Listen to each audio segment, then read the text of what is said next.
Hey guys, it's Marco here, Fully Loaded Cars, and welcome back to our channel. Yeah, so in today's video, we're going to talk about our TVR Cerbera that we got here. So the plan with the Cerbera is to turn it into a retro mod. We're going to be using all the drivetrain of a Nissan Skyline GTR with an RB25 engine, which will be pushing around 450, 500 horsepower. We're not going to rebuild this body shell into a Cerbera, or we're actually going to mix and match it with another TVR. We do have in stock the full body of a TVR Sagres, and what we're going to do is we're going to take the front end off the Cerbera and put the Sagres front end on there and the rear end, which is probably going to annoy a lot of the TVR enthusiasts out there, but you know, building one-off cars and pissing people off is what we do here. So this shell kept coming up on my eBay timeline. So for about a year, it just kept coming up and coming up and coming up. And in the end, I messaged the guy that was selling it, and I made him an offer, and it was a ridiculous offer, and he accepted it. And I haven't really done anything apart from taking the doors off and the interior out. The next step will be to put it on the ramp and remove the body. Once the body is removed, we can fit the engine and gearbox and then put the new front end on and see how that all matches, and hopefully all line up all right, you know. So it's a tubular chassis and the fiberglass monocoque that bolts to that chassis, as most of the TVRs are. For whatever reason, they cut the front end off, probably to sell it off for parts. So we're going to remove all the old front, whatever's left of the old front. So it's probably because the Sagres is a lot smaller than the Cerbera.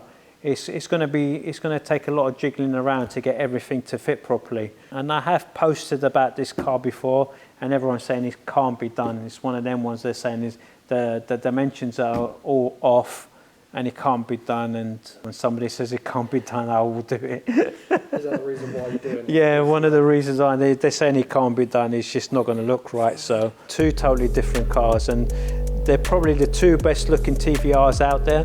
So mixing the two together, I think it's just going to, once it's done, no, I'm not going to say if, but once it's done, it's going to be awesome. Yeah, they sit very low, these cars. This one looks a bit high because it's on a trolley, but naturally these cars do sit low, and we're going to have to make suspension up for it. And I'm going to try and put adjustable air ride on this if I can, so we can get that stance that we want, and it'll be reliable. Using a Nissan drivetrain, it's going to be really reliable.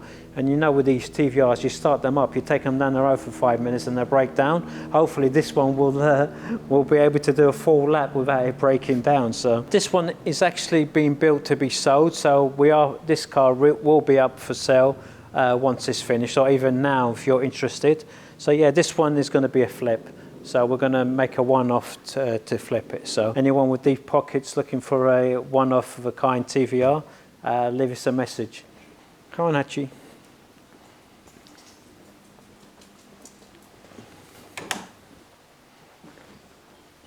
So this is the Sagres bonnet that we've got a mold for. These are the vents that go into the actual bonnet skin there. These flip open when it gets to a certain temperature, so we'll put these on actuators, so that works off actuators. This is the actual bonnet skin. This is just a gel. This is just the first stage of the process to making the bonnet.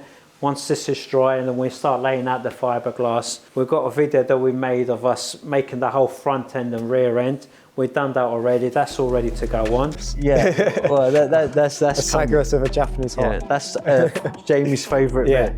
It's just a shell, right? Yeah, it was just a shell. That was pretty much half crispy because it was on a fire. Yeah, it caught fire. As they do. They do. They're common for that. Yeah, they are common for that. And I'm pretty sure we might have found why, because as we were stripping it, didn't we find like a burst fuel pipe or something like that? Well, I'm not sure if that was the case, but it was probably the battery wire. Or that. They caught. Because the fiberglass is so flammable, as soon as you put a bit of heat to it, they can go up. So. Or you can see it's got a decent sized HKS turbo, which we're going to put, because at the moment it's a bottom mount, So, and as you can see, the chassis there, and so it doesn't sit all the way in, so we might convert it so it's a top-mounted turbo, just so then the engine sits in there a little bit nicer. And it should be, I think this engine's around 500. It will be once it will finished, be, but yeah, when we're finished with it, we want to get to around 500 mark. Well, anyone that's got a load of money. It's probably going to, I'm going to probably try and reach out to Dubai. We've already sold a couple of projects to Dubai. So because it's a one-off, there's going to be a lot of custom parts that we're going to make for it. And engine's going to be fully rebuilt with the suspension and chassis, interior, bodywork. So it's going to be a very expensive car when it's finished. So yeah, if anybody in the UK can afford it, they're happy to have it. But we're open to trade and partnerships and sponsorship, all that kind of thing. We're open to any sensible offers. So since last time you've seen us, we've been busy bees. As you can see, me and Jamie have removed most of the paint from the shell, and it's taken us about 2 weeks. Not even 2 weeks, no. We started doing it this week. This week, isn't it? Yeah, I've lost track of time. We lose track of time in here, it's like a vortex. We're waiting for the windscreen guy to come down to remove the screen. We could do it ourselves, but these are so expensive. I don't want to risk it. So I'm waiting for the professionals to come down and do that. Jamie's done the hard work. He's done all the inside. So guys, this is the floor that we were talking about that has a hole in it. As you can see, it's pretty bad. Like, not really putting much pressure on it, and you can see, like, it goes quite far down. And it was a bit of a nightmare when I was doing the interior, because I couldn't put any pressure around it, otherwise I'd just go through the floor. That needs repairing. And all around here was a load of sponge. And then this stuff, like the heat shield type of thing, like the tunnel. That's just Hachi running around. And then it has some more sponge around here on the seats. Well, these rear seats anyway. It's a little bit here, but that's fine. And then at the front as well. Second. See, here's the roll cage and whatnot. This is actually the original roll cage that we will be using to keep the body secure. And there's a little bit more sponge here. This is the stuff that I was getting rid of. All this sponge here. Yeah, all of that rubbish. But it's alright. And then, so as you can see, this is the front end here. You can see how we've cut a lot of it out to help fit the front end. And this is like undersill paint and stuff that was burnt on. There's a lot of fire damage onto here. In fact, we actually had to cut some stuff out here because the fire just burnt straight through the fiberglass. So yeah, right here. There was like fiberglass all around here that we had to cut.